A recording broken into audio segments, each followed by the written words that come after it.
जब अशोक कुमार जैसे legend actor ने रफ़ी साहब के लिए गायकी को कहा अलविदा। क्या ये किस्सा था? क्यों अशोक कुमार साहब ने ऐसा किया था रफ़ी साहब के लिए? आज दोस्तों इस पर बात करेंगे। चैनल पे नए हैं तो चैनल को सब्सक्राइब कर लीजिएगा, बेल आइकन भी प्रेस कर लीजिएगा ताकि नोटिफिकेशन आप तक पहुंचती रहे। नमस्कार, मैं महेश कोहली बॉलीवुड संगीत के सफ़र से।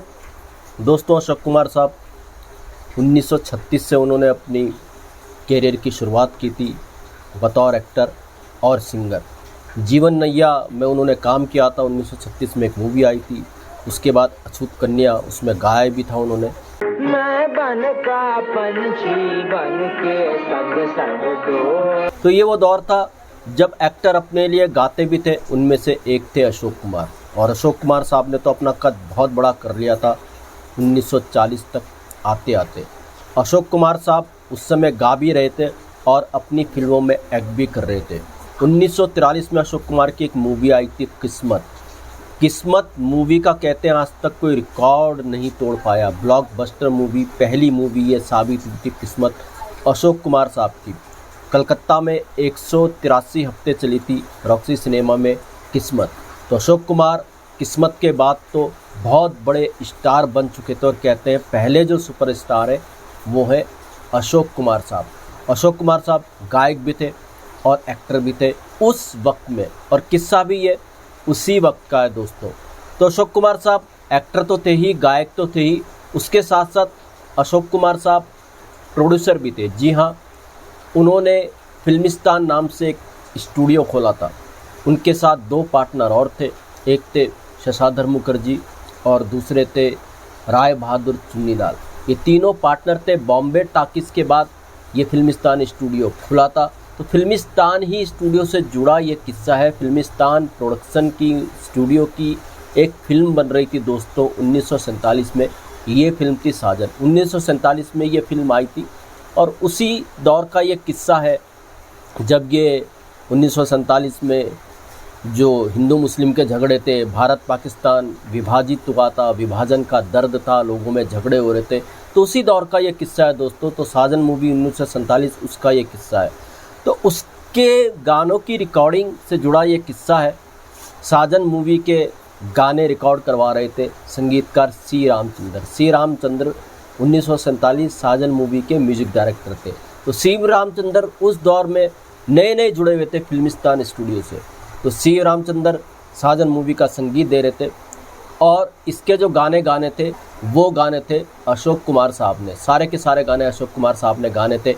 8 गाने इस मूवी के लिए बनाए गए थे, जिनमें से 6 गानों में मेल ट्रैक था और ये सारे 6 गाने थे अशोक कुमार ने।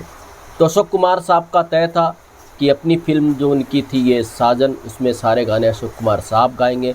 और अशोक कुमार साहब के अपोजिट में जो इसकी अभिनेत्री थी वो थी रेहाना जी। रेहाना जी भी बहुत टॉप की स्टार बन चुकी थी उस वक्त में। तो खैर साहब, सारे गाने अशोक कुमार साहब की आवाज़ में रिकॉर्ड होने थे। सी रामचंद्र ने अशोक कुमार साहब की आवाज़ में रिकॉर्ड करने थे। मगर हुआ क्या था दोस्तों, अशोक कुमार साहब उस वक्त में मुंबई शहर से बाहर थे और शूटिंग में व्यस्त थे किसी और फिल्म की। और मुंबई शहर में इसलिए नहीं आ पा रहे थे क्योंकि वो जो हिंदू मुस्लिम के झगड़े हुए थे भारत पाकिस्तान के विभाजन के बाद, उसकी वजह से अशोक कुमार साहब वापस नहीं आ रहे थे मुंबई।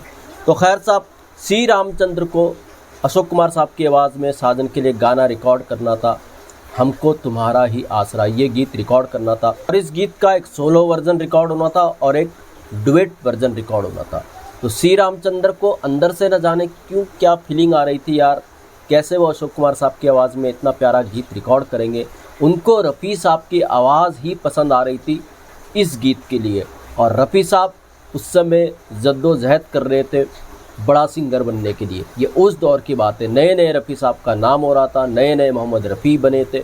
तो मोहम्मद रफ़ी साहब का नया नया नाम था और उतना भी उनका गलियारों में नाम नहीं था संगीत के जितना बड़ा कद अशोक कुमार साहब का था। तो खैर साहब, तय था साजन का गाना जो है हमको तुम्हारा ही आसरा, ये अशोक कुमार साहब की आवाज़ में रिकॉर्ड होगा।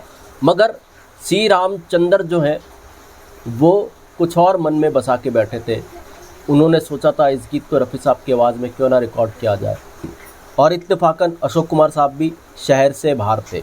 अब सी रामचंद्र अशोक कुमार साहब के खिलाफ भी नहीं जा सकते थे। उनको पता था यार अशोक कुमार साहब फिल्मिस्तान के मालिक भी हैं, अगर उन्होंने इस गीत को रफ़ी साहब से रिकॉर्ड करवा लिया तो वो फिल्म से बाहर हो जाएंगे। सी रामचंद्र नए नए म्यूजिक डायरेक्टर जुड़े हुए थे फिल्मिस्तान से, तो सी रामचंद्र को काफ़ी टेंशन हो रही थी इस बात के लिए, यार मैं कैसे ये गीत रफ़ी साहब से गवाऊँ, और अगर रफ़ी साहब से गवा दिया, अशोक कुमार साहब को पता चला अशोक कुमार साहब आएंगे तो उन्हीं को कहीं फिल्म से बाहर ना कर दिया जाए, ऐसा सी रामचंद्र सोच रहे थे।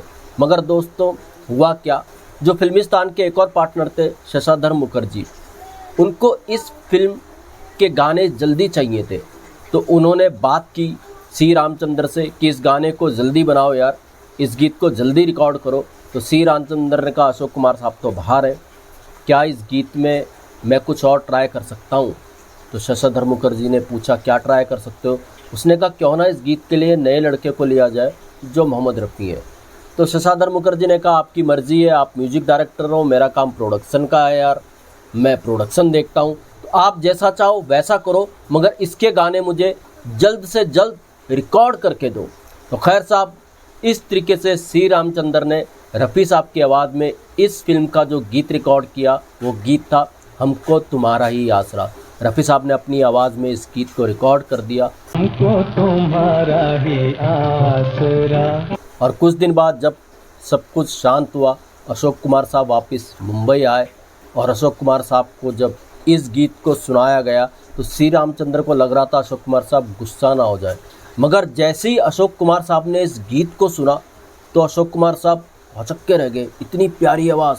तो अशोक कुमार साहब ने कहा यार ये नया लड़का, तो उसने कहा हाँ हाँ मोहम्मद रफ़ी। तो अशोक कुमार साहब ने कहा यार ये मोहम्मद रफ़ी तो बहुत प्यारा गाते हैं, अरे इसके सारे के सारे गीत मेरे लिए मोहम्मद रफ़ी से गवाओ, अब मैं इस फिल्म के लिए और गीत नहीं गाऊंगा।